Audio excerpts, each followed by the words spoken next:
This one makes me smile. This is something that for new teachers, veteran teachers are going to tell you, they will get it and say, this is something you should absolutely know how to do. Because if you don't know how to do it, it is going to make your school year so much more difficult than it ever needed to be. Being able to say this one very simple thing, the word no. That's what we're going to talk about today.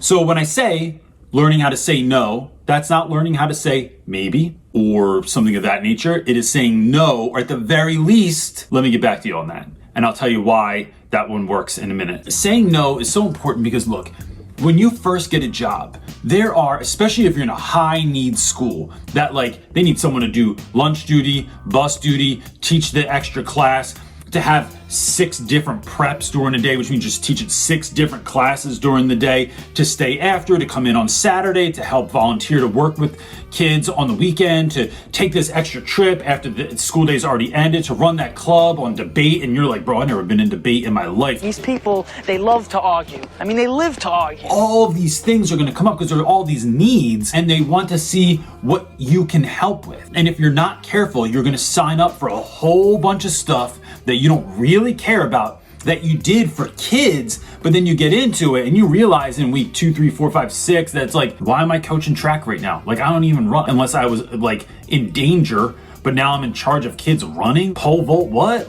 Shot what? It is that sort of thing that you get into. And I'm telling you this from personal experience because I've been in many situations where, because I thought I was going to lose my job, somebody was going to be mad at me, they weren't going to like to hear the word no, or that someone needed help. And as a fixer, I like to fix problems. And so when I know someone has an issue or is struggling with something, I like to do what I can to help. The problem is I often put those people's needs over my own, and that is not a healthy place to come from. Now look, there are times and spaces and places where that's necessary, but as a whole, I will let my self go, my health, my mental well-being, just to be able to help someone else. And so that's something that I will say yes to. So when I started teaching and they asked me to do all this crazy extra stuff, I was like, yes, I'll do it all. I can do anything. I'm here for the children. Won't somebody please think of the children? Let me bless them with my talents. But what I was really doing was showing up and being miserable when I was a part of a group, or kind of half-assing it, or not even being good enough to lead something because I never did it before. So let's talk about how you should say no. My spiritual director, and I need to read this because I'm not going to be able to remember it word for word. He said, I'm really stretched thin right now, and I promised myself I wouldn't take on anything else. So that is from Darius Daniels. You can find his YouTube. So when we were talking about this, that idea is you're letting someone down, but you almost don't feel bad. I don't have the bandwidth for that right now.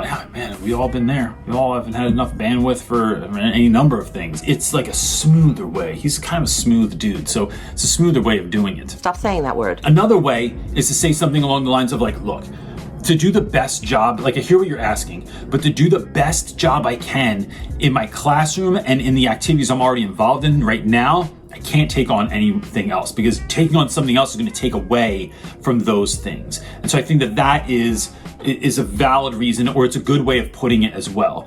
Where, look, the thing you have to remember, you do not owe anyone an explanation. You don't have to say why you're saying no. You can just say no. People don't have to know your whole backstory, your whole life. You don't have to divulge stuff to them. I want a break. I don't want to do something else. I'm already doing 75 things. I don't need 76. You don't have to give that information. So you can, if you want, give enough information, but don't feel like you have to give any sort of excuse or reason as to why you're saying no. Saying no is good enough. You're an adult. Do adult things. Another way that I like to talk to people when they say that is sometimes folks really think you're a good fit for something, right? So the track example that I gave is an actual real example. Someone asked me to lead the track team because they know that I run every day. I know how to run basically a little bit faster than a potato. A what? That's how I run. It's not graceful. No one sees me damn, that guy looks fit and healthy and stuff. No, they almost look at me good job, man. Keep it up. You can do it. That's kind of what I look like when I run. But because they knew I ran every day, they thought I could lead the track team. I don't know the first thing about the track team. I don't know about times and trials. I don't know how to do anything on the track team. I don't know how to get that stance before you take off. Basically, I can celebrate. I can celebrate at the end if I win. You're a cheerleader? That's it. It's not my jam. So what I say instead of just no is, look, I'm really honored that you would ask me to do that right now, but I just don't have the time or the ability to do it right now, but I appreciate you even thinking of me to do that. That is a way that just acknowledges they're even thinking about you. And so that's just a kind thing to do. The other thing is, don't feel tied to this, but it's a good move. When you say no and you can't do something, it's a really good idea to give an alternative. Don't just put it off on another friend. I've done this before. It's really funny if you want to do this. If you want to just say, hey, you know what, I can't do it, but I know Cho loves Christmas carols. You should get Cho to lead the Christmas carol thing, and then Cho gives me that look that Cho gives me all the time.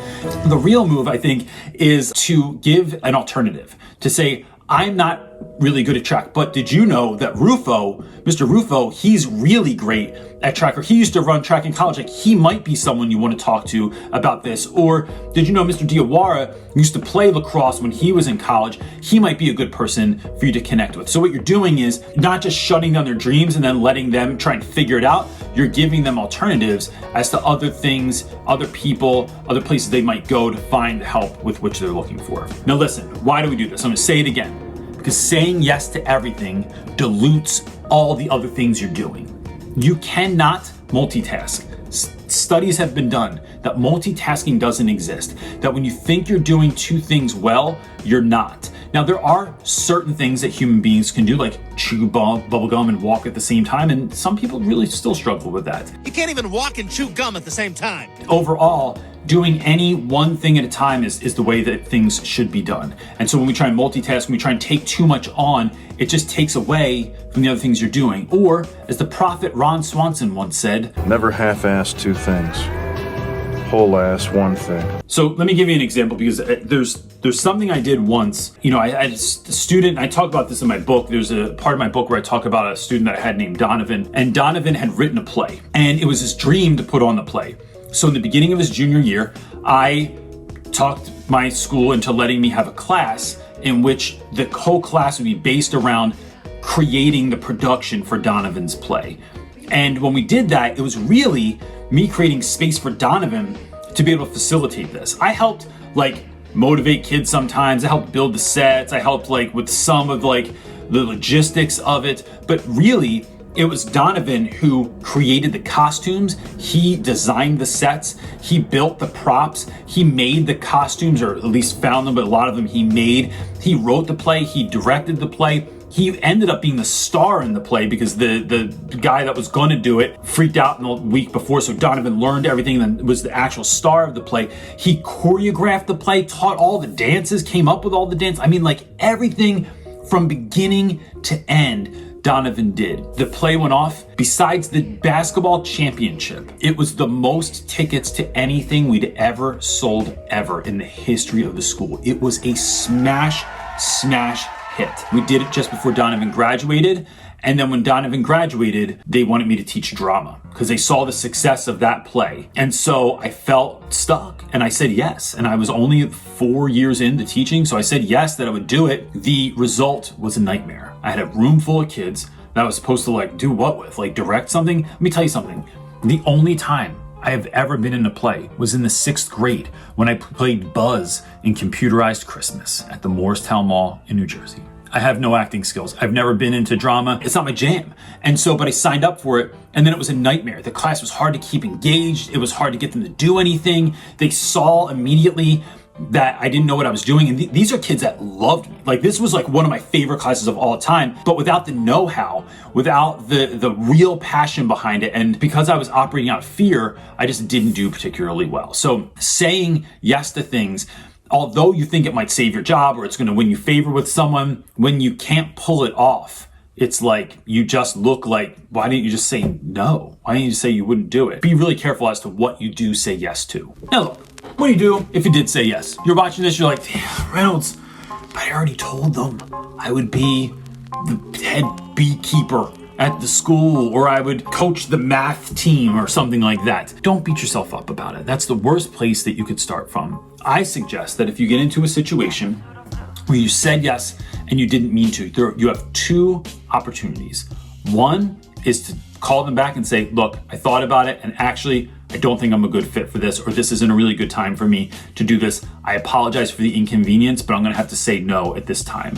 And what are they gonna do? Like drag you in? They're gonna handcuff you and drag you in the room and connect you to a pipe or something like that to make you do something. Just be more careful next time when you are asked to do something. The other thing you can do is remember that if you say yes for a season, it's only for a season. Season doesn't mean forever. So you could do it for this year, for this marking period, for this season in a sport, something along those lines, but it doesn't mean that you have to do it forever. And just keep your mind on that. Make the best out of it, try and learn as much as you can, and then remember that I'm not gonna say yes so easily next time. One of the things that I do constantly is I tell people I have to talk to my wife. I'm married, I'm part of a team. What I do is I check with my wife to make sure, because my wife often knows the calendar better than I do, and she'll be like, no, we can't that weekend because we're doing this, or someone's birthday, or we're going away, or we have this going on. Sometimes they know us better than we know ourselves. Sometimes they know, like my wife will go, wait, what are you talking about? What do you mean you're gonna do that? Like, you don't know how to do, you have no idea what you're doing with that. And it makes me go, oh yeah, I forgot I have zero athletic ability, so why would I help coach the basketball team, which is a real thing that's been asked of me before. And I did coach my daughter's basketball team, and I just decided that I was in charge of fun. I couldn't help kids score points or block anyone or any of that stuff, but I was really good at getting kids to celebrate and have fun, and we had the most fun on our team, I think, ever. And the last thing I want to say is, a lot of times, when I'm working with educators, I get this story that if I say no, they're gonna think I'm just being lazy, or that I'm just chilling, or that I'm just in my room doing nothing. And the importance is to reframe that, right? Sometimes we have problems, we need to reframe what we're actually thinking about, because we're telling ourselves a story, or as John Acuff would say, a soundtrack that isn't real. When you remember that in that time off, I am maybe prepping for a class. I'm thoughtfully grading things and not just hastily grading them. I'm working with a student, like tutoring someone in that time. I'm building relationships with students. So what looks like just me screwing around in the hallways, actually me trying to make a kid feel seen, heard, and make them know that they matter, because I'm taking time to talk to them about something that I might not even care about. But they're so excited about whatever video game or TV show or movie that's coming out. And so I'm engaging with them and talking to them and building that relationship, and that has value, extreme value, inside and outside of the classroom. You might be using that period off or that time after school or whatever to meet with other teachers or to even observe a class. And I think especially when you're new or when you want to grow as a teacher, one of the best things we can do is observe other educators' classes to see what they're doing and see if that's something that could work for you, or sometimes see things that don't work for you. And even if you are taking a period off, you're leaving at 3 o'clock as soon as the school day is done, whatever it is, just for your own peace of mind, just because you're trying to have some holistic look at your life and be balanced in your life, that is not laziness. If we don't, as my friend Denise says, and I've also mentioned this in my book, her dad used to tell her that if the car doesn't have gas, nobody's going anywhere. If you show up to school every day exhausted because you're doing 57 different things that someone wants you to do instead of stuff you want to do, you're going to be more exhausted for that. You can't keep that up all the time. Even if you're doing 57 things you love doing, right? It's too many things, too many plates to spin. Should you say yes sometimes, even when you don't feel like it? Maybe, right? There might be someone that needs something, that wants something, that deserves it.